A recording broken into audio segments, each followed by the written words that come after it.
السلام عليكم ورحمة الله وبركاته. طيب، سنبدأ. إن الحمد لله نحمده ونستعينه ونستغفره ونعوذ بالله من شرور أنفسنا ومن سيئات أعمالنا. من يهد الله فلا مضل له ومن يضلل فلا هادي له. وأشهد أن لا إله إلا الله وحده لا شريك له، وأشهد أن محمدا عبده ورسوله. أما بعد، فلقد فرحت جدا بهذه الفرصة التي وفقنا لأجلها أو لها بهذا اللقاء من جديد. Sachez que je suis vraiment heureux et vraiment très content de pouvoir à nouveau euh, pouvoir me réunir avec vous, même si c'est à distance, après cette longue période de coupure due au manque de matériel, ou on va dire de capacité pour pouvoir retransmettre en direct. Et c'est une belle occasion qu'Allah Azza wa Jal nous a accordé par sa bienfaisance, ce qu'on appelle le tawfiq. Non. Donc, Taban, comme vous le savez, je suis retourné au Yémen et il n'est pas impossible que lors de l'intervention, il y ait des coupures, quelque chose. Donc, j'ai confié à un frère dans l'assemblée de m'en avertir par un message en privé si jamais ça coupe. Il se peut que je ne m'en rende pas compte. Sans quoi, on fera en sorte que ça coupe de relancer la connexion. Inch'Allah. Taïeb, face bureau. Non. Donc, à la base, ce qui était convenu, c'est que à ce jour-ci, je reprenne les doulos que je prenais quand j'étais en France. Mais j'avais fait une promesse que je devais faire deux interventions, une en particulier sur ce sujet qu'on va aborder aujourd'hui, qui est mon constat de ma visite, si on peut appeler comme ça, visite en France, et un autre audio qui était, euh, qui était lui, on va dire plutôt pour thème an-nasiha lil-ikhwa, tout comme j'ai conseillé les sœurs par rapport à la vie de couple. من العدل أن ننصح الإخوة كذلك. Il était de l'équité de également de conseiller les hommes, comme me l'avait fait remarquer une personne. Et depuis, j'avais dit que j'allais le faire, j'ai toujours pas. Donc, on va commencer par celle-ci aujourd'hui, qui est le khulasa de mon impression, mon constat de ce que j'ai pu voir en revenant en France. أولا، قد جاء حديث عن صفية بنت حيي أن النبي صلى الله عليه وسلم كان معتكفا فزارته في الليل فقام وتحدث معها، ثم مر رجلان من الأنصار فلما رأى النبي صلى الله عليه وسلم أسرع. Donc Safiya raconte qu'un soir, elle est partie rendre visite au Nabi sallallahu alayhi wa sallam alors qu'il était mu'takif. Ça veut dire en retraite pieuse, si on peut dire comme ça. Et cela se passait de nuit. Donc il parlait avec elle, à l'extérieur du masjid, de ce qui apparaît du hadith, et de là, deux hommes parmi l'Ansar passèrent par là et les virent. Et lorsqu'ils les virent, ils précipitèrent le pas. Ils accélèrent. Ils ont accéléré. فقال النبي صلى الله عليه وسلم على رسلكما إنها صفية بنت حيي. Le Nabi sallallahu alayhi wa sallam, lorsqu'il les a vu accélérer, il a dit, il s'agit de Safiya, pour leur dire, la femme avec qui vous me voyez en train de parler là, c'est ma femme, Safiya. فقال سبحان الله يا رسول الله. Ils ont dit, سبحان الله يا رسول الله. Comment? On ne va pas penser de toi du mal. Nous, on t'a vu au loin, dans le sens, euh, aucune mauvaise pensée n'est venue à l'esprit. فقال إن الشيطان يجري من الإنسان مجرى الدم. Que shaitan, il leur a dit, Nabi sallallahu alayhi wa sallam, que le shaitan court dans les veines comme le sang chez l'être humain. Que shaitan parcourt l'être humain à la manière du sang, c'est-à-dire qu'il est présent en toi. قال وإني خشيت أن يقذف في قلوبكم السوء. Il a dit, j'ai eu peur qu'il ne laisse dans vos cœurs un doute, c'est-à-dire mon sujet, que le Nabi sallallahu alayhi wa sallam le soit avec une femme comme ça. Qui est-elle? Donc il a voulu fermer les portes. فمن هنا قال الإمام ابن رجب في كتابه جامع الحكم العلوم والحكم في شرح هذا الحديث قال بعد السلف من عرض نفسه للتهم فلا يلومن من أساء به الظن. Et de là, l'imam Ibn Rajab, en commentaire à ce hadith, il a dit que certains des salafs ont dit que celui qui s'expose à être suspecté ou être mal vu, c'est-à-dire que lui fait des choses qui fassent qu'on pense du mal de lui, d'accord? Alors qu'il ne se blâme que lui-même si les gens le suspectent. Tu fais une chose qui paraît étrange aux yeux des gens et qui vraiment de base est étrange, alors si toi tu ne clarifies pas ou tu ne sondes pas, ne sois pas surpris que les gens pensent du mal de toi. Pourquoi je vous dis cela? Car vous savez depuis longtemps, ceux qui suivent la da'wah, qui nous écoutent, أنني من أشد الناس نصيحة ودعوة إلى الهجرة. Je suis parmi les gens qui sont, on va dire, les plus amenés à parler de façon sévère, souvent même, et de façon virulente au sujet de la hijra. Et surtout, à blâmer ceux qui font des allers-retours sans raison valable. Donc de là, les gens vont dire, tiens, Khalil qui parle souvent de la hijra, voilà qui revient en France. Tu vois, c'est bizarre. Donc de là, je viens pour clarifier par rapport à ça, en premier lieu, que ma venue en France, à la base, était une forme de besoin. D'accord? Je n'en parle pas souvent, mais là, je vais en parler un peu, parce qu'on m'a souvent posé la question quand j'étais là-bas.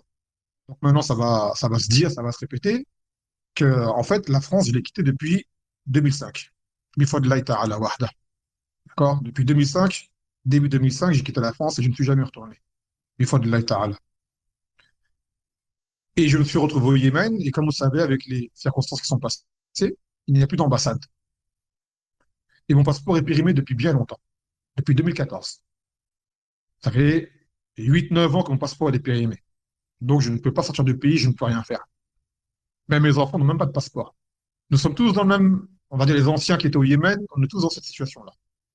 On a essayé de faire des causes pour pouvoir les renouveler, mais bien sûr, la France, qui est loin d'être notre amie, ne faut aucune porte pour nous aider à faire cela à distance et ne pas avoir à rentrer. Donc de là, bien que fut un temps, j'étais vraiment contre l'idée de rentrer pour ça, par peur de ne pas pouvoir revenir au Yémen. Là, alhamdoulilah, des portes étaient ouvertes qui permettaient de pouvoir revenir. Donc on s'est dit, si les portes du Yémen nous restent toujours ouvertes, alors on va tenter, cette fois-ci. Donc on a fait istikhara, on a demandé auprès des frères, j'ai demandé à mon cher Abdelhamid qui m'a encouragé à faire cela. D'accord? Et de là, j'ai décidé de partir. Et en même temps, je me suis dit, ce serait l'occasion pour visiter ma famille, que je n'ai pas vue depuis bien longtemps. Donc voilà, pour que vous sachiez la raison de ma venue en France. Je ne vais pas dire que c'est une daroura, parce que je n'allais pas mourir. D'accord? Et je dirais même que les frères qui sont au Yémen, qui eux n'ont pas fait comme moi,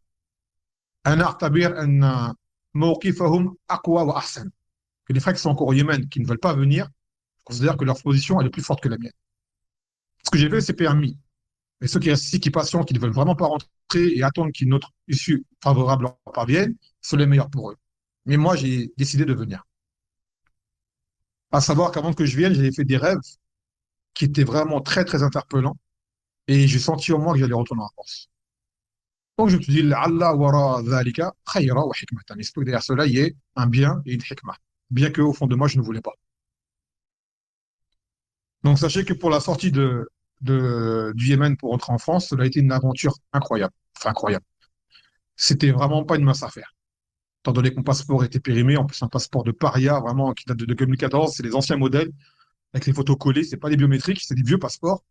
Donc même les gens aux frontières doutaient de moi, que c'était pas un passeport d'espion, que j'avais collé la photo. Je vous raconte pas la pression que j'ai eue pendant tout le suspense qui est pendant ce voyage, mais bon, alhamdoulilah. Et en même temps, ça a été un tadarruj min Allah Azza wa Jalla rahmatan li, pour ne pas que j'arrive de Yémen à Paris directement. J'ai dû passer par Amman, donc déjà ça fait une étape qui fait que je vois une autre vision que celle du Yémen, qui elle est là, on va dire la plus ascétique. Donc je commence à avoir un petit peu plus de dunya à ce moment-là. Ensuite, j'arrive à l'aéroport de Amman pour partir pour prendre l'avion. Et là, je vois pas ce que je vois. Comme je vous dis, ça fait 17 ans que j'ai quitté la France, mais 16 ans que je suis au Yémen. J'ai fait un an en Égypte en premier. 16 ans que j'étais au Yémen, donc Le Yémen, c'est pas la France. Le Yémen, c'est pas l'Algérie. Le Yémen, c'est pas le Maroc. C'est pas l'Égypte. C'est même pas l'Arabie Saoudite. C'est vraiment un pays, voilà, quoi. Pour vous dire que la Dounia, c'est parmi les choses les plus loin. Donc, en arrivant à l'aéroport, ben, bien sûr, j'ai eu mon choc, on va dire, en voyant des choses que je n'ai pas vues depuis bien longtemps, des choses que je ne pensais pas que j'allais revoir un jour, et des choses que je n'avais jamais vues de ma vie, même, on va dire. Et c'est là qu'on voit que les aéroports dans les pays d'islam, c'est parmi les pires des lieux, en fait, parce que là, on voit tout le monde. Surtout, alors, en Oman, c'est un pays touristique, donc il y a beaucoup de koufars. Je voyais des gens comme ça, des femmes en short avec des brassiers, avec des tatouages, alors que leurs cheveux, c'était vraiment une chose pour moi. Voilà. Déjà, voir un visage, c'était choquant pour nous. Le visage, les femmes, elles sont toutes, à Fouad, au Yémen, les femmes, elles sont toutes couvertes, on ne voit pas leur visage. Au pire, on voit des mains et des pieds, on ne voit pas de visage au Yémen. Et les djellabs, ils sont larges, ils sont amples, même chez les Awam. Donc là, on voit d'autres choses, on voit des femmes, visage découvert, maquillées comme je ne sais quoi. Vraiment, c'était une chose qui tue le cœur. Mais bon, je me suis dit, qu'est-ce que tu vas voir quand tu vas arriver là-bas? Ça, c'est un échantillon, c'est une avant-première, on va dire.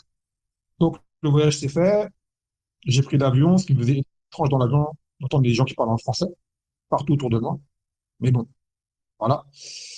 Donc, je suis arrivé en France, j'ai eu droit au comité d'accueil, comme on dit. Les AG m'attendaient, j'ai eu droit à un interrogatoire pendant près de 5 heures. D'accord? Pour vous dire qu'ils savent tout, ils nous connaissent tous, ils savent ce qu'on fait, où est-ce qu'on est. Et donc, ils parlent de se cacher, on leur a dit. Et clairement, ils savent qui nous sommes. Croyez pas, hein, les RG savent très bien qui sont les salafis et qui sont les khawans. Ils savent très bien qui nous sommes. Mais c'était, on va dire, une procédure de routine. Nous, on dit clairement, on n'a rien contre vous, c'est juste pour s'assurer que tout va bien. Donc, il n'y a pas de problème, j'ai répondu à leurs questions. D'accord? Il n'y en a rien à cacher.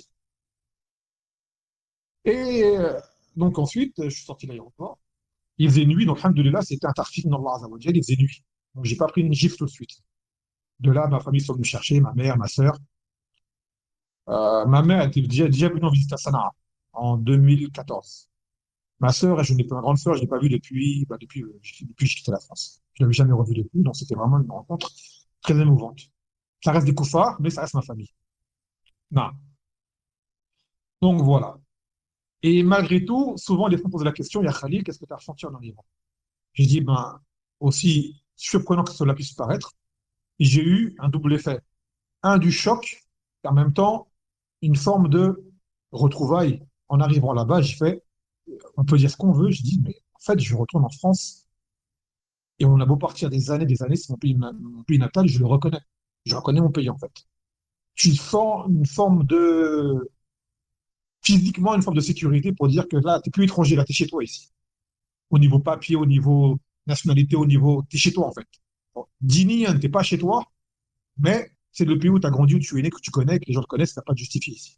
Donc, c'est une forme de sécurité que tu n'as pas en pays d'islam. En pays d'islam, tu as toujours peur qu'on te jette, qu'on soit injuste envers toi ou quoi. Ici, tu dis, personne n'a rien à me dire. Ça, c'est dangereux. Car Shaitan, il veut te faire enlever cette prison que tu avais dans les pays d'islam, de toujours devoir te justifier, sortir ton papier, devoir te mettre en règle, que tu n'as plus ici. Pour essayer de te rassurer, on te dit, regarde, t'es bien ici. Pourquoi tu retournes là-bas? Des Wassa, où est-ce qu'ils viennent? Mais ils partent. Ils finissent par partir. Donc, après cela, euh, j'ai pu rencontrer des frères affordés que j'aime en Allah Azzawajal, avec qui je suis en contact depuis des années via les mails ou les réseaux, et avec qui on ne s'est jamais vu. Des frères qui ne sont jamais venus au Yémen. Des frères parmi les Ansar al-Sunnah, qui sont parmi les soutiens de la Sunnah, de la Darwa depuis bien longtemps. Des frères Sahabitin qui sont fermes, qui ont fait face aux fitans, qui ont toujours soutenu, qui ont toujours été là avec nous, et que j'ai pu rencontrer, mettre enfin un visage. Et eux, ils m'ont dit pareil, on a pu enfin voir ta tête à toi, Khalil. On entend tout dans ta voix, on ne connaît pas ta tête, on a pu te voir. Et tous, on s'est dit, je te croyais pas comme ça. Si tous dit, j'aurais jamais cru que tu étais comme ça. Ouais, c'est comme ça. Non. Et ça m'a fait très plaisir. C'était vraiment une taslia, une consolation pour moi de voir ses frères. Et j'étais plus heureux de voir ses frères que voir ma famille. Alors je vous le dis clairement, voir ses frères, pour moi, était plus une grande source de joie que de voir ma propre famille. Car là, c'est vraiment des frères en islam. Et les premiers qui m'ont donné l'occasion de pouvoir, on va dire, intervenir, on va dire, religieusement, ce sont les frères du Masjid Fourqan à Chenevière, le Champigny. Des frères qui sont connus depuis longtemps, qui sont en soutien à la Darwa également, des frères salafis à la Sabet. Mais des frères qu'on aime en Allah Azza wa Jalla sont les premiers à m'envoyer, les premiers et les seuls à m'avoir ouvert les portes dans un masjid pour pouvoir m'exprimer. Donc au début, je ne voulais pas, de peur de leur faire des problèmes. Tu m'as venu, ne soit une cause de problème pour leur masjid. Je voulais venir incognito, les rencontrer, mais pas en masjid comme ça. Et pourtant, bon, bah, Allah, il en a voulu autrement. Et des frères parmi eux qui ont insisté pour que je vienne. Et donc, c'était des rencontres, quoi. Des frères que j'ai vus, certains dont je me rappelle, d'autres je m'excuse, je ne me rappellerai plus. Je les ai vus une seule fois. J'ai vu je ne sais pas combien de frères qui m'ont salué, donc je ne pourrais pas me rappeler de tout le monde. Je m'excuse pour ceux dont je ne me rappelle pas. Mais vous êtes dans mon cœur, malgré tout. Et c'était un moment, pour moi, marquant, inoubliable. On peut le dire. Et à la tête de ces frères-là, notre frère, Abu Abdillah Jibril, Hafizahullah Ta'ala. Notre frère, Talib al-Ilm Da'id Allah Azza wa Jal. Et tous les frères qui sont autour de lui et qui l'entourent, que je remercie grandement, qui ont été ceux qui m'ont donné l'occasion de pouvoir faire des interventions, et également des khutbahs du Jumu'ah que je n'avais jamais fait de ma vie. Les premières khutbahs du Jumu'ah, c'est chez eux que je les ai faites, sur le minbar. Ils m'ont donné l'occasion de pouvoir le faire, donc je les remercie grandement pour cette expérience qui a été enrichissante et qui a été une chose qui on va dire, donné plus de connaissances, hein, au niveau de la da'wah. Et je leur disais que leur présence et ces moments, les doulos qu'on donnait tout le samedi, pour moi, c'était comme un îlot. Je leur ai dit, c'est comme un îlot dans un océan, hein, en furie, que je dois traverser, mais que je ne pourrais jamais traverser d'un trait, je vais noyer. Et tous ces samedis avec eux, c'était une source de fraîcheur pour me revivifier. Je leur disais, c'est pas vous qui avez besoin de moi, c'est moi qui ai besoin de vous. Là, je suis chez vous, sans vous, je vais couler. Si je vois pas les frères, si je vois pas la Jamara, je vais couler. Et pareil, un autre frère qui m'a accueilli chez lui, chez qui j'ai pu faire mes doulos, les doulos que je faisais dans la semaine, c'était chez lui également. Ces gens-là m'ont donné une fraîcheur et un souffle de vie. Il ne faut pas imaginer à quel point c'était important pour moi, car me trouver en France, j'aurais pu tomber de très très haut. C'était très très dur quand même au niveau de la foi. C'était un choc. Et sans le côté du rappel de la da'wah et les assemblées avec les frères, je ne sais pas ce que je serais devenu. Quand j'étais chez moi, chez ma mère, j'étais heureux de la voir, mais j'étais pas à ma place. J'étais pas bien avec ma famille. Je me sentais vraiment pas à ma place. Et voilà, donc toute occasion que j'avais de rencontrer les frères, pour moi, c'était une source de fraîcheur. Certains frères, pareil, parmi les anciens des maîtres, m'ont invité chez eux. Dont un frère, je ne donne pas, ici je donne pas de nom, hein, à part, j'ai nommé que le frère Gibril parce qu'il est connu, mais je donne pas de nom par prévention, car je sais que il y a certaines conséquences qui peuvent subir par la suite. On en a vu déjà des frères. D'accord? Les frères qui sont un petit peu trop proches de nous ont déjà eu, malheureusement, à subir des injustices par les autorités françaises. C'est un fait indéniable. Ça s'est passé auparavant et encore pas, il y a peu de temps, ça encore passé. Donc, je ne nomme personne, mais plusieurs frères, dont les anciens des Medj, m'ont invité chez eux et j'ai pu aussi également faire des interventions. Également, on a rendu visite à un frère dans le nord de la France, qui également m'a permis de pouvoir intervenir chez lui. Et tout cela, ça a été retransmis en direct à l'époque. Et donc, tous ces frères, je les remercie grandement. D'accord? Et نسأل الله عز وجل أن يجزيهم خيرا بذلك يعني في ميزان حسناتهم يوم القيامة. طيب. Donc, je vous disais également, parmi les choses terrifiantes qu'il y a avec la France, c'est que tout revient très vite. T'as beau partir 5 ans, 10 ans, 20 ans, 30 ans, tu as des fondements en toi qui reviennent très très vite. Des choses, des repères que j'avais oubliés et que j'ai retrouvés très vite. Et pour ceux qui ne savent pas, j'habite où? À Porte de Vincennes, sur Paris. Je suis collé à Saint-Mandé, à Vincennes, et plus à Montreuil. Mais là, Saint-Mandé, c'est le fief des Yahouds. Et Vincennes, c'est le fief des Yahouds. Donc imaginez-vous la frayeur que je peux leur causer. Je ne les provoquais pas, hein. Mais voilà, je voyais dans leurs yeux, quand ils me regardaient, la terreur. Et bien sûr, bah, moi, ça me faisait rire, quoi, au fond de moi. Je disais, oh, vous pouvez flipper, hein. Je vous ferai rien, mais bon, vous pouvez avoir peur. Donc, une fois arrivé là-bas, un effet également double tranchant qui est le grand nombre de musulmans que j'ai pu y voir. Comment la Oumma s'est multipliée. C'était incroyable. À mon époque, il y avait pas autant de musulmans en France. Très nombreux. Sur Paris, on ne les voit pas trop, mais en banlieue parisienne, principalement 93, beaucoup, beaucoup, et surtout tu le repères par rapport aux femmes, avec leur hijab. Des sœurs en gilbeb, beaucoup de petites jeunes, et des femmes aussi avec leur hijab. C'est incroyable le nombre qu'on peut voir. Également de restaurants halal et de gens dans les magasins. Je me rappelle qu'il y avait un magasin qui s'appelle Action, remplis de musulmans. Même les employés, c'est des femmes avec des foulards sur la tête. À mon époque, c'était inconcevable de voir ça. Et là, il y en avait partout, partout, partout, partout. Cependant, une quantité, mais pas de qualité. Comme de la hadith de Thawban, parce que le Nabi sallallahu alayhi wa sallam, il a dit, Yushaku an tuda'a alaykum al-umam min kulli ufuq, kama tuda'a al-aklatu ala qas'atiha. قلنا يا رسول الله أمن قلة بنا يومئذ قال أنتم يومئذ كثور يومئذ كثور ولكن تكونون غثاء كغثاء السيل تتنزع المهابة من قلوب عدوكم ويجعل في قلوبكم الوهن ويجعل في قلوبكم الوهن قال قلنا وما الوهن قال حب الحياة وكراهية الموت qu'il a dit le Nabi sallallahu alayhi wa sallam que les communautés sont sur le point de se rassembler autour de vous et se jeter sur vous comme on se jette sur un plat de nourriture. Et donc les Sahaba, ils ont dit, mais pourquoi est-ce que nous serons peu nombreux à ce moment-là pour qu'ils se permettent de se jeter sur nous?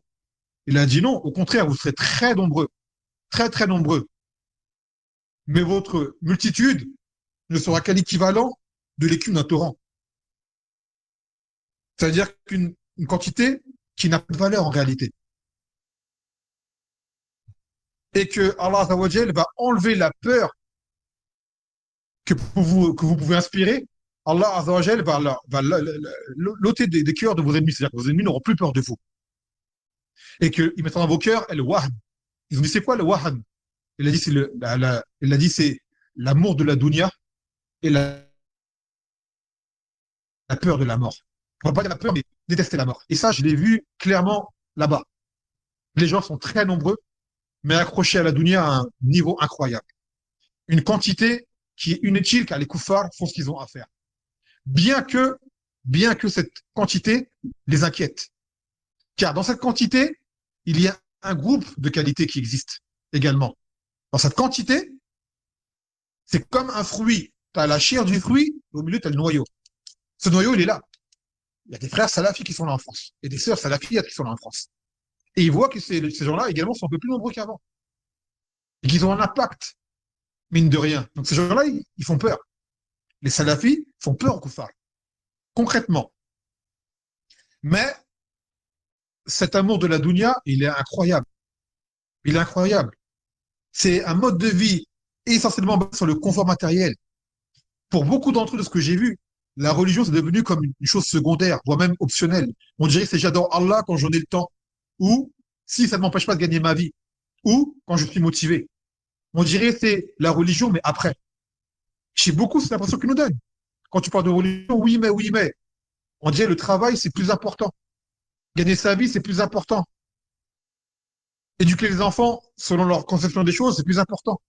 Et à subhanallah. Et ça, c'est les conséquences de vivre là-bas. Ta'atharu bi afkar al-kuffar. Ils sont devenus influencés par l'esprit des kuffars. Le Nabi sallallahu alayhi wa sallam, il a dit, en parlant, il a dit, al-jafa wa al-qaswa wa ghalid al-qulub fil faddadin al-waba عند الأصول الأذناب أصول أذناب الإبل. Il a dit que la dureté des cœurs et on va dire même comment dirais-je, l'insensibilité est présente chez les gens des marchés et les bergers de chameaux et de chevaux. Pourquoi? Car ces gens-là sont mélangés à des animaux qui, à la base, sont grands et durs. Le chameau est un animal qui est dur, qui demande de dureté. C'est pas comme le mouton qui est doux. Le cheval également, c'est un animal qui demande de la dureté. Donc de là, cela influe sur leur éleveur. Donc ces gens-là deviennent des gens au cœur dur. On parle de l'animal. Vivre avec l'animal influe sur toi. Alors que dire avec les êtres humains? Qu'est-ce qu'il en est? Donc là, vivre là-bas, les gens ne s'en rendent même pas compte, mais ça influe sur leur mode de vie. C'est devenu un revirement religieux total. Les obligations religieuses deviennent juste des mustahabbat. Ce qui est wajib, ça devient mustahab pour les gens. Et les mustahabbat, ça devient juste des choses qui sont mubahat, permises. Les muharramat, interdictions, ça devient des choses qui sont juste makruhat, juste détestables. Alors c'est haram à la base. Et les makruhat, ça devient des choses qui sont juste des choses permises pour les gens. Les kaba'ir, les grands péchés, ça devient juste des sara'ir, des petits péchés. Et les sara'ir, les petits péchés, ça devient juste des makrouhat, des choses détestables, voire même des choses anodines. Pour beaucoup de gens, on voit des péchés faits gratuitement, il n'y a même pas de faïda derrière. Et Akhi, pourquoi tu fais ça? Ah, c'est pas grave, c'est pas Allah. Et Akhi, pourquoi tu ne fais pas ça? Je dis, mais c'est pas obligatoire. C'est incroyable. Et les gens s'inventent des darouras. Là où il n'y a pas de daroura, c'est obligé que je fais ça, sinon tu quoi, tu vas mourir. Qu'est-ce qui va t'arriver? Les gens trichent dans les administrations pour juste avoir des aides ou avoir des choses qui ne sont pas vitales. Ils disent, on est obligé de faire comme ça. Si on ne fait pas ça, on ne l'obtient pas. Mais si tu l'obtiens parce que tu vas mourir, tu ne vas pas mourir si tu ne l'obtiens pas. Donc ils rentrent dans un vice, dans un cercle vicieux. Et ça devient tout à fait normal déjà de la sorte. Et quand tu fais un rappel, tu deviens une personne qui est dure, qui ne comprend rien ce qui se passe autour d'elle. On dit, si, j'ai compris. J'ai bien compris. Mais j'ai compris que cela vous fait du mal. Et tu vois que le mode de vie devient normal. Les gens, ils sont devenus accoutumés à être là-bas. À un moment, je me rappelle, j'étais à Auchan faire des courses. Et c'était au moment de la rentrée scolaire. Vous connaissez l'ambiance de la rentrée scolaire. Et là, je vois les rayons remplis avec les cartables, les affaires scolaires et tout ça. Je vois des sœurs en gilbeb qui passent avec leurs enfants faire les courses de la rentrée, choisir le cahier pour telle matière, normal.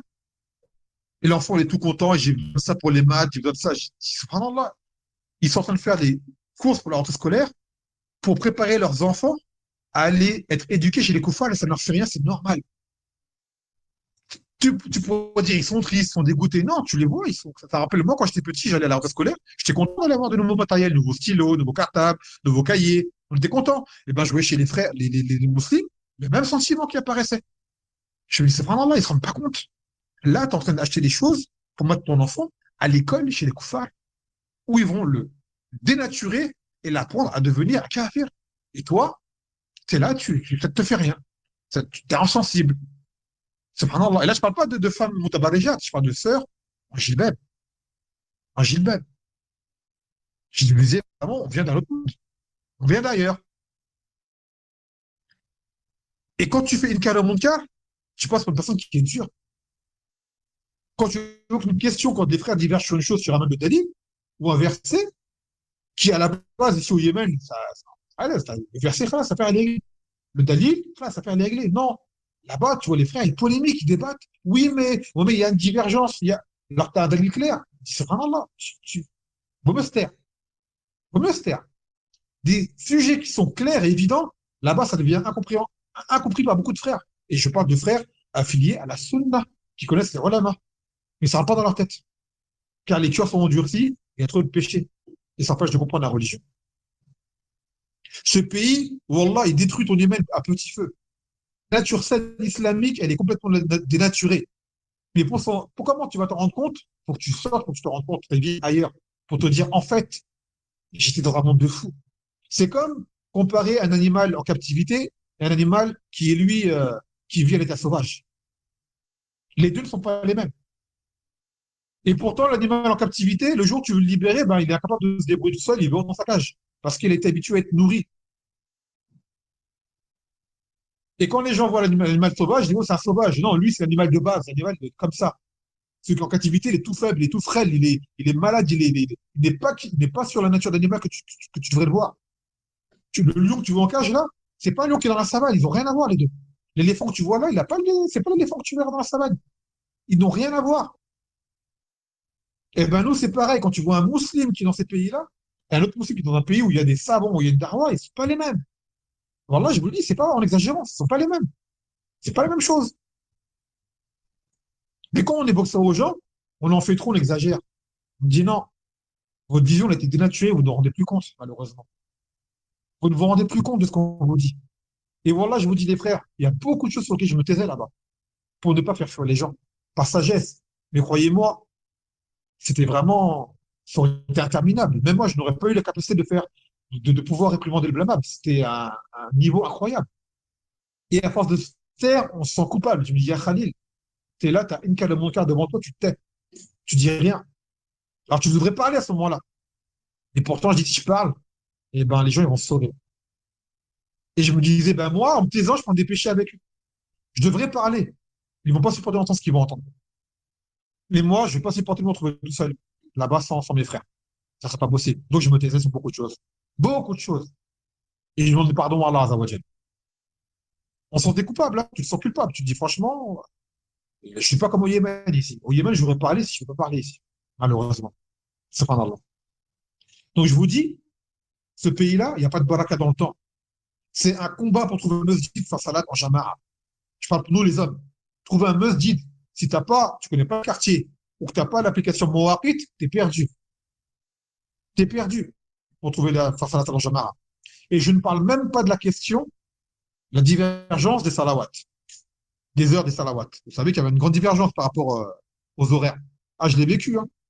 Je suis arrivé à un mois de mai, je suis pas reparti en début janvier. Donc j'ai vu les 4 saisons.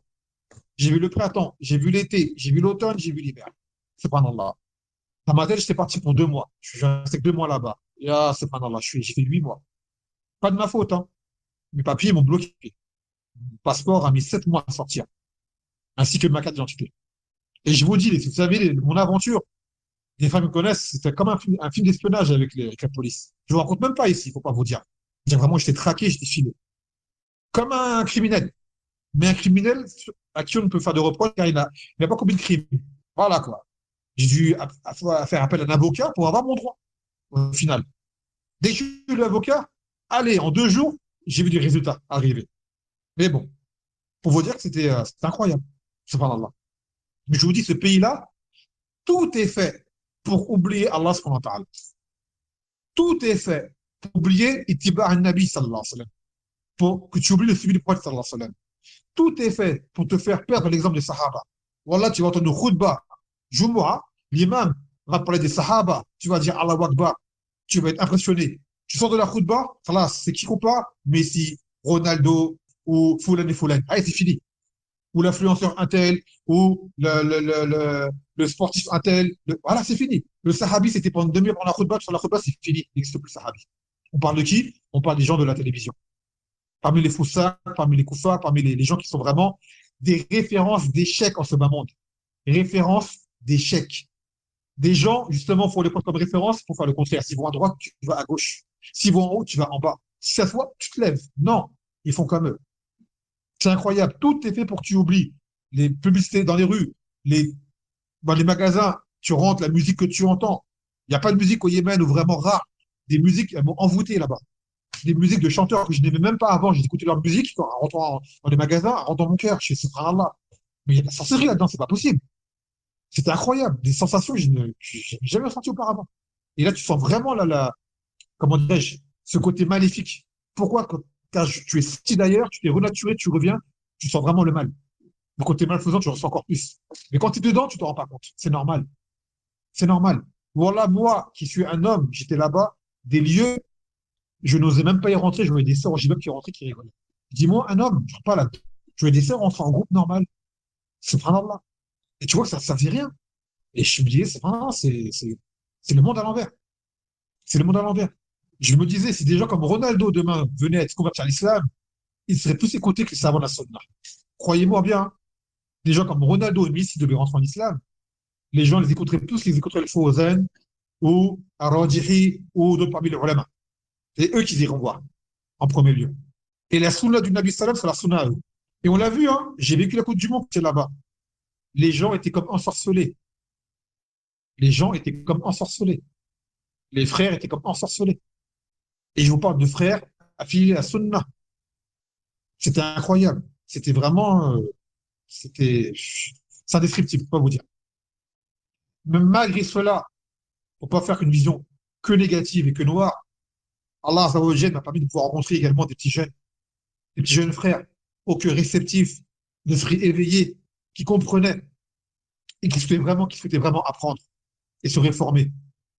Et voulaient un islam, son vrai jour, qu'on avait marre justement de toutes de toutes ces progressions et de ce mode de vie. Ils en avaient marre. Ils voulaient du haqq, comme on dit. Du haqq qu'ils trouvaient nulle part, presque, en général.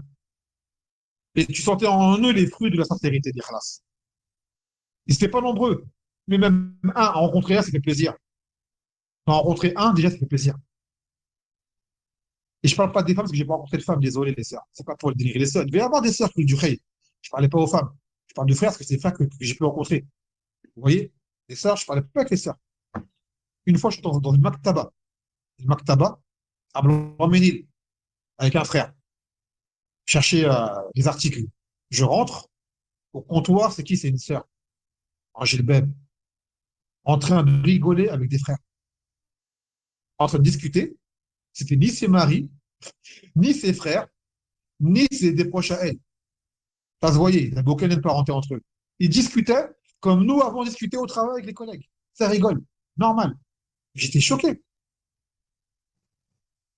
Pourquoi c'était normal? Je dis au frère qui était avec moi, qui m'accompagnait, je fais cette maktaba là, elle s'attribue à salafia, ils m'ont dit, je sais pas. Mais je pense que oui. Je dis, c'est une femme qui travaille au comptoir. Si demain on sort tous, il y a un seul frère qui est dans la maktaba. Khaloua, isolé avec un homme, normal. Elle va servir, elle va prendre ton camis, elle va servir ta taille, elle va servir ton sarawil, ta taille, elle te sert, elle te dit, ça te va, Yahri et tout. Normal. J'ai rien dit. J'étais muet. Et j'aurais dû parler, j'ai parlé. Ça m'a choqué. Je vous dis ça parce que même à mon époque, quand j'étais en France, ça n'existait pas, ça. À mon époque en France, vous n'auriez jamais vu une sœur en gilbert dans une maktaba seule avec des hommes.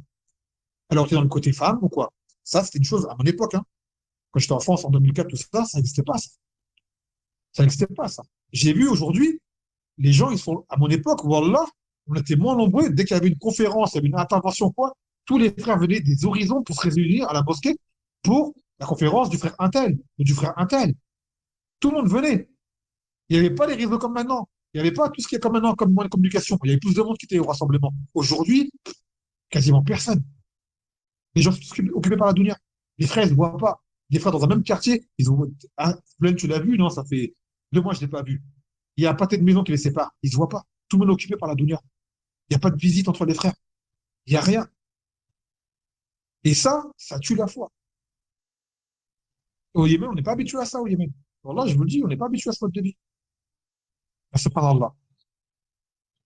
Mais pour revenir à ces petits frères qu'on a rencontrés, ça me fait penser au hadith du Nabi sallallahu alayhi wa sallam. La tazalu ta'ifatun min ummati zahirin ala al-haq. Il n'est comme ça qu'il y aura toujours un groupe de ma communauté qui sera apparent sur la vérité. Même en France, on trouve encore des frères. Et il doit y avoir des sœurs également. Il doit y avoir des sœurs, c'est obligatoire. Ils sont une minorité infime qui sont là, qui aiment la vérité. Et qui ne trouvent presque personne pour leur parler. Si ce n'est que vous savez, tous ces escrocs qu'il y a sur les réseaux, sur le TikTok, sur l'Instagram, cette ribambelle de charlatans qui font darawak des nachis derrière et qui disent n'importe quoi, qui sont là pour rassembler les gens sur le baratil. L'essentiel, c'est d'être nombreux. Je ne parlerai même pas de là maintenant, mais un jour, Inch'Allah, on fera une intervention en citant des noms. Bismillah ta'ala. Et également, j'ai pu rencontrer certains Awam, John Lamas, qui faisaient également vraiment apparaître un amour de l'islam. Quand je leur parlais, je voyais d'eux qu'ils étaient vraiment captivés et intéressés. Mais il fallait que quelqu'un leur parle. Des fois, ils ne trouvent personne pour leur parler. Ou également, un truc c'est très important, quand tu parles aux gens, il faut que tu sois crédible à leurs yeux. Il faut être crédible à leurs yeux, c'est important d'être crédible à leurs yeux. Sinon, ils t'écoutent pas, les gens. Tu peux dire des ahadiths, des versets, si tu n'es pas crédible à leurs yeux, ils t'écoutent pas, les gens. Donc, quand tu viens, ne te connaissent pas, ils pensent du bien de toi, donc ils t'écoutent. Des frères me disaient, cependant là, un tel, ça fait des années, je lui parle, il ne m'écoute pas. Toi, t'arrives, tu lui as parlé 5 minutes, tu t'es écouté. Parce qu'il ne me connaît pas, moi, justement. Peut te connaître, peut-être la vidéo des photos de toi, des comportements de toi, qui fassent que quand tu lui parles, tu n'arrives pas à le convaincre. Donc, c'est important, justement, de non plus, de ne pas être trop mêlé aux gens. C'est pour ça que celui qui fait en France faire da'wah, qui dit que je reste en France faire da'wah, je dis, c'est pas possible. Un jour ou un autre, tes défauts vont apparaître et tu seras moins convaincant et moins crédible aux autres gens. La da'wah, tu l'as fait, c'était de passage. Il faut que tu viennes pour une haja et tu repars. Mais tu restes là-bas, comme on dit, des vérités vont apparaître et ces vérités vont être nuisibles pour la da'wah. C'est une réalité. C'est comme une femme avec son mari. La femme avec son mari, elle connaît les défauts de son mari. Les frères voient le mari, le frère dehors dans la rue, machallah. La femme, elle connaît mieux que les autres. Elle dit, moi, je le vois à la maison comment il est. Quand il se réveille, quand il se couche, quand je le vois plus que vous. Je sais comment il est. Donc, bien sûr, le mec, quand il fait un assir à sa femme, elle est moins convaincant. Parce qu'elle le connaît. Elle dit, ouais, tu me dis ça toi, mais toi, je te connais. Eh, c'est ça. Donc, il ne faut pas non plus trop s'ouvrir, trop se montrer, sans quoi tu ne deviens plus crédible. Car tu es un être humain comme tout le monde, donc tes défauts vont apparaître. Donc, il faut garder ce côté, on va dire, solitaire, quelque part. Il faut garder ce côté un peu isolé et se préserver autant que possible. Et quand tu restes là-bas trop longtemps, bah, tu pourras pas te cacher longtemps, ça va apparaître au bout d'un moment. Et quand je dis se cacher, c'est pas jouer un double jeu. Non, c'est essayer de montrer le meilleur visage possible en restant naturel. Et lutter contre son nefs pour éviter de montrer ses défauts autant que possible. Mais assez naturel. Pas takallouf. Pas takallouf. Sans jouer de rôle, sans faire la comédie. Mais montrer le meilleur possible. Mais au bout d'un moment, c'est comme tout. Tu t'essouffles, tu baisses les bras, tu baisses la garde. Et là, des gens voient de toi un visage qui casse ta darwa. Non, tes voisins, ta famille, tes proches. Les frères disent, je parle à ma fille, à ma famille, tout le temps, je leur parle, ils ne m'écoutent pas. Parce qu'ils te connaissent, Harry. Ils savent comment tu es. Ils t'ont connu avec ton istiqama. Donc ça va être dur de les convaincre. C'est normal. C'est normal. Mais demain, tu parles à un inconnu qui ne te connaît pas, il va te voir en sunna, il va être convaincu de toi. Mais ceux qui te connaissent bien, bien, bien, bien, eh ben, ce sera dur de les convaincre. Non. Donc, ça, preuve de patience par rapport à ça. Aussi, ces awam, malgré cet amour qu'ils ont du haq, leur ignorance leur empêche de distinguer les gens du vrai et les gens du faux. C'est-à-dire qu'ils vont, toute personne qui a une apparence à peu près similaire de vérité, ils vont l'écouter. Ils n'auront pas la basira, la clairvoyance, et le tamayyuz, distinguer. Ils ne pourront pas. Tu vas les voir te parler de gens à la khair, de savants de la sunna, et à un autre moment, ils vont te citer une parole d'une personne qui est un hizbi. Mais ce hizbi, ils n'ont vu de lui que par exemple, des rappels où ils disent ce hizbi dit la vérité. Mais ils ne savent pas qui il est concrètement. Et tu ne peux pas arriver à mettre en garde directement. Ils ne te connaissent pas, tu vas les faire fuir. Tu vois, tu vas les faire fuir. Dire attention à lui tout de suite. Mise en garde, chez les Awam, ils ne connaissent pas, c'est pas bon. Faire très attention à ça. Attention à la fougue dans les mises en garde. Et pourtant, on aurait pu en faire des mises en garde sur des gens. Mais on s'est dit, c'est pas la meilleure façon de faire. C'est pas la meilleure façon de faire. Mais en voyant cela, c'est là qu'on voit la ni'ma du ilm. La ni'ma du ilm, wallah. Mon cursus a des madj, aussi faible soit-il, malgré ce que les gens peuvent s'imaginer. Ça fut une étape cruciale dans ma vie.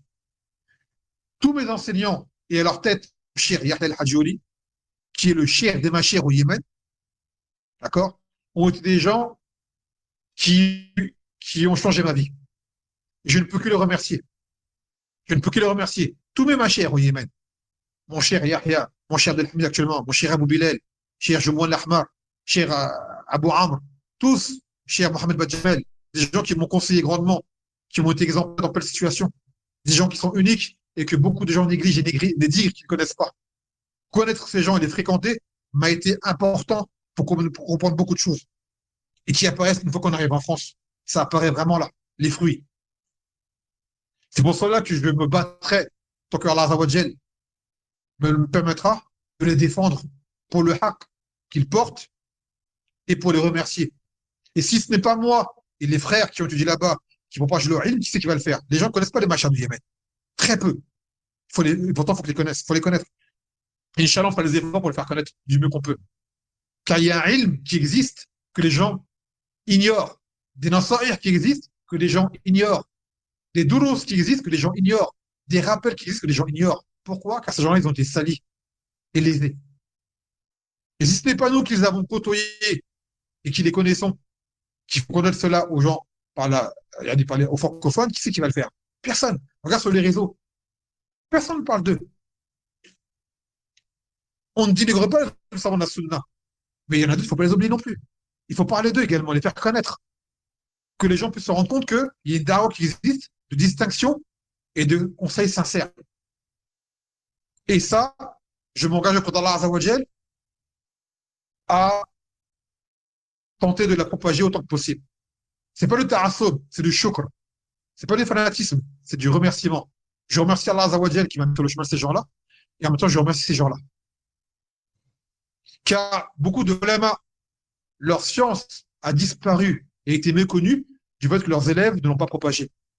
Chamorbil disait à propos, par exemple, de quelqu'un comme Hamad al-Ansari, que c'était un grand savant, mais que les gens ne connaissent pas. Pourquoi? Car après sa mort, c'est tout le n'ont pas fait l'effort de faire connaître au sein des gens, malheureusement. Et donc ça, c'est une part, on va dire, c'est une responsabilité que les gens qui ont été au Yémen, comme moi, se doivent de faire connaître cette da'wah, autant que possible. Aussi, comme constat que j'ai pu faire par rapport à ce voyage, c'est une grande incompréhension du tawakkul. avec trop de confiance dans les causes, dans les sébènes, à vouloir trop planifier les choses. Et ça, j'ai déjà fait un rappel quand j'étais en France, pour ceux qui veulent le réécouter, pour avoir parlé ici. Il y a un rappel, un audio que j'ai fait sur le tawakkul. D'ailleurs, c'est des frères qui avaient demandé eux-mêmes. Donc, pour ne pas avoir à répéter ici ce qui a été dit, vous pouvez retourner à l'audio qui est présent sur la chaîne Bisnillah Ta'ala. Aussi, encore plus important que le tawakkul, mais que ça reste lié, c'est le tawhid. Tawhid. Il y a un grand tanakos min sha'n al-tawhid. Les gens négligent beaucoup le tawhid dans le sens où il est cité en théorie, mais très peu assimilé en pratique. Des réactions de personnes qui pensent que le tawhid, c'est une chose qui est limitée à l'adoration des idoles, le port de talisman, ce genre de choses. Une fois, j'ai fait une khutbah sur le tawhid, en guise de rappel, et quelques temps après, il y a un frère qui m'avait dit, qui me suggérait de choisir d'autres sujets, plus liés au comportement. En disant, oui, le tawhid, c'est acquis chez les gens, mais on a compris ça, le talisman, kaza et kaza, mais pour des choses plus par rapport à ça et ça et ça. Et quand le frère m'a dit ça, je fais, toi, t'as pas compris, toi. Ça se voit. Ça se voit. Car justement, le problème du comportement de ces gens-là, c'est parce qu'il y a une incompréhension, une défaillance au niveau du tawhid. Car le comportement que ces gens-là, ils ont, c'est un comportement qu'ils ont appris et dont ils sont imprégnés des kuffars. Par quoi? Par manque de tawhid, une distinction et d'alliance et de désaveu. Une fois pareil, anecdote, là c'était pas en France, ça c'était là quand j'étais à Mecca, pendant Ramadan, quand il fait un Umrah, j'étais avec des petits jeunes, et c'est des débutants, vraiment ils découvraient la religion. Je l'ai beaucoup conseillé, et je leur ai expliqué le tawhid, autant que possible. Pour vous dire un exemple, que c'est une chose qui n'est pas assimilée. Une fois, on est parti en visite au Masjid Nabawi, à la mosquée prophétique du Nabi sallallahu alayhi wa sallam. On est parti voir sa tombe pour le saluer. Et je ne vous dis pas ce que j'ai pu voir comme énormité du shirk akbar devant mes yeux. Des gens qui sont là en train d'invoquer le prophète sallallahu alayhi wa sallam devant mes yeux. Ils lèvent les mains et ils disent Ya Rasulallah, ainsi de suite. Je leur disais arrêtez de faire ça. Ils m'écoutent même pas. Avec un geste de la main, genre dégage, dégage, dégage. J'étais hors de moi. J'étais hors de moi de voir ça. Ça m'a répugné. Au point que je me disais, si je retrouve, je reviens plus ici. C'est-à-dire, si jamais je reviens au Masjid Nabawi, je ne peux plus voir la tombe du Nabi sallallahu alayhi wa sallam pour ce que je vois comme énormité. Tu les vois des gens devant la tombe, en transe, en état, c'est incroyable. Je te dis, mais cette Oumma, ils sont où du tawhid? Quand j'ai la Oumma, c'est pas tous, mais une grande partie d'entre eux. Et là, ces jeunes, ils ont vu que j'étais en colère. Mais eux, la colère, je l'ai pas trop vue entre eux.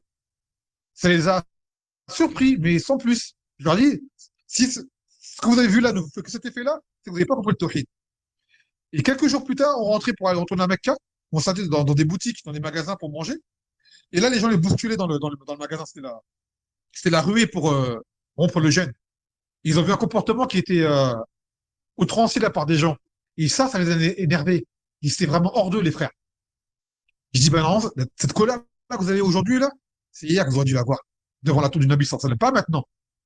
Là, ce que les gens font comme comportement, c'est dérangeant. C'est vrai que c'est choquant, mais c'est pas grave. C'est pas ce qu'il y a de pire. Ce qu'on a vu hier, on a vu la pire des choses. On a vu pire que le meurtre, on a vu pire que les viols, on a vu pire que les guerres. On a vu le pire des actes hier soir. Mais ça n'a pas trop touché les cœurs, malheureusement. Pourquoi? Parce qu'ils ne connaissaient pas vraiment. C'est pas une chose qui était vraiment, je leur ai conseillé d'apprendre. Et je sais qu'en France, on a beaucoup, c'est comme ça. On parle tawhid, shurut la ilaha illallah, mais dans l'application, c'est pas trop assimilé. Beaucoup de théories, mais très peu de pratique. Et très peu d'avancées là-dedans. Je les ai pas avec des frères qui veulent parler de tawhid. Je dis, il faut en parler le tawhid, mais il faut l'appliquer surtout. Et l'appliquer, c'est appliquer la religion. Comme قال تعالى يا أيها الذين آمنوا ادخلوا في السلم كافة, vous qui avez cru rentrer en islam pleinement. On prend tout, le fond et la forme. Le fond et la forme.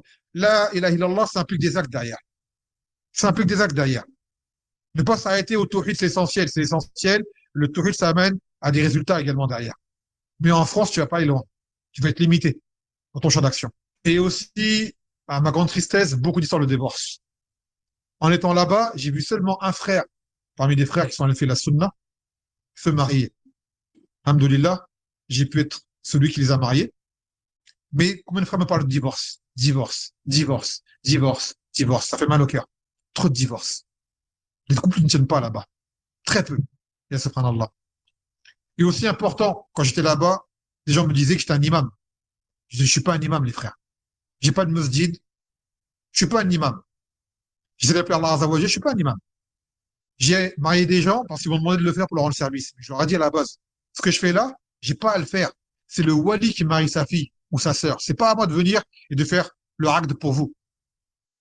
Ça, c'est une chose que vous pouvez la faire vous-même. Je l'ai fait pour des gens qui étaient ignorants et ne savaient pas. Mais des gens, ils ont pour croyance qu'il faut qu'il y ait un imam qui vienne, qui fasse le acte comme les prêtres le font pour les Nasara. Je dis non, c'est pas ça, les frères. Et les gens m'appellent l'imam. Je dis, je suis pas un imam, les frères. J'ai pas de masjid. Je lis très mal le Coran. J'ai une l'odeur sur la langue. Je lis très mal le Coran. Je fais des erreurs. Je suis pas, même pour poser la salade, je suis pas bon. Je suis pas un imam, les frères. Je suis juste votre frère Khalil qui vous aide comme il peut. Ta'aoun ala birri wa taqwa, mais je suis pas un imam. Je suis pas un imam. Donc ce terme-là, faut l'oublier, les frères. Un imam, c'est quelqu'un qui est au masjid, qui dirige la salade. C'est ça un imam. Ça peut être un boucher à côté, ça peut être un menuisier à côté, ça peut être même un ignorant. Un imam, c'est ça. D'accord? C'est ça un imam. Il faut mettre les choses à leur place. Le terme imam, pour tout prédicateur, faut l'oublier. Tu peux être prédicateur, t'es pas forcément un imam.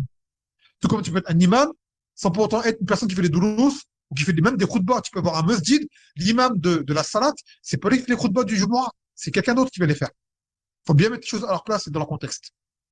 Et oublier toutes ces terminologies que les gens veulent nous faire. Comme le prêtre, l'imam, c'est le prêtre en islam, et c'est le rabbin en islam. On dit non. En islam, on a le savant. On peut avoir un cheikh, on peut avoir le da'i, et on peut avoir un imam qui n'a rien à voir avec ces gens-là. Tu peux avoir un savant, c'est pas un imam, il n'a pas de mosquée. Tu peux être un cheikh, il n'a pas de mosquée. Tu peux être talib ilm, tu n'as pas de mosquée. Tu peux être imam, tu es un gros ignorant des règles de l'islam. Juste, tu sais réciter la Fatiha et certaines sourates. Les choses, faut les mettre à leur place. Non. En tout cas, pour finir, après cette aventure, ça s'est bien fini car Allah Azza wa Jalla m'a permis de pouvoir repartir et de faire une Umrah, de rentrer en Yémen en passant par l'Arabie Saoudite pour la première fois de ma vie. J'ai pu voir la Kaaba. C'était un moment inoubliable et indescriptible. J'ai pu faire une Umrah, alhamdoulilah, pour ensuite rentrer au Yémen par le Béducar et entre les miens, ma famille, les frères, mes machères et le pays dans lequel je suis depuis plus de 16 ans.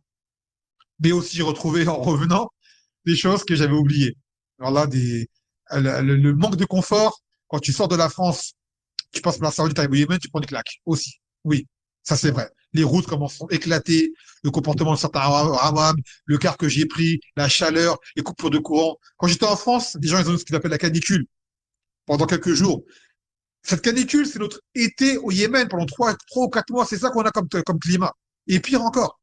Sauf que nous, au Yémen, on a des coupures de courant. Il n'y a pas de ventilateur, il n'y a pas de clim. Les coupures, elles sont fréquentes toute la journée. En France, les gens étaient la canicule, ils suaient. Je dis, moi, je suis habitué à ça, alhamdoulilah. Il fait chaud, c'est vrai. Mais c'est rien. Vous avez chez vous la ventilation, vous avez les clims pour certains, et c'est continu. Au Yémen, vous n'avez pas ça. Tu es en train de dormir, la clim elle se coupe, le ventilateur se coupe, t'as plus d'air frais. Ton eau, elle est bouillante car elle était au soleil. L'eau qu'on a chez nous, c'est l'eau qui est dans des citernes sur le toit. Tu vas pour te doucher, l'eau, elle est brûlante. Ton réfrigérateur, il est froid, il est chaud. Il n'y a plus de, il y a plus de courant. Tu veux boire de l'eau, elle est chaude. T'es cuit. Je lui dis, c'est ça au Yémen, on était tout le temps, les frères. Votre canicule, là, c'est rien. Voilà, c'était rien du tout. Plein de choses que les gens avaient là-bas, ils se plaignaient, je fais, c'est rien, les frères. Voilà, c'est rien. Vous allez voir au Yémen, en France, les gens mangeaient de la viande tous les jours. Midi, viande. Dîner, viande. Je fais, c'est vraiment là. Au Yémen, on mange un poulet une fois par semaine. La viande, c'était 4 fois par an. Au Eid, s'il y a un mariage, c'est une harkika, on mange jamais de viande quasiment. Je dis, vous savez pas, vous. Tout ce qu'on fait là, on l'a pas au Yémen. Et pourtant, on vit bien, on est heureux. Et on s'y habitue. Ça, je le disais tout à l'heure. En France, on te dénature. Les gens disent, comment tu manges de la viande que ça? Je pourrais pas. Je dis, si, tu pourras. Tu vas t'y habituer, tu pourras, Inch'Allah. Même moi, avant que je parte au Yémen, pour moi, j'ai mangé de la viande qu'une fois, j'y arriverais pas. Et ben, tu t'y fais. Et tu te rends compte que ça fait grave du bien. Ça fait grave du bien au cœur. Voilà.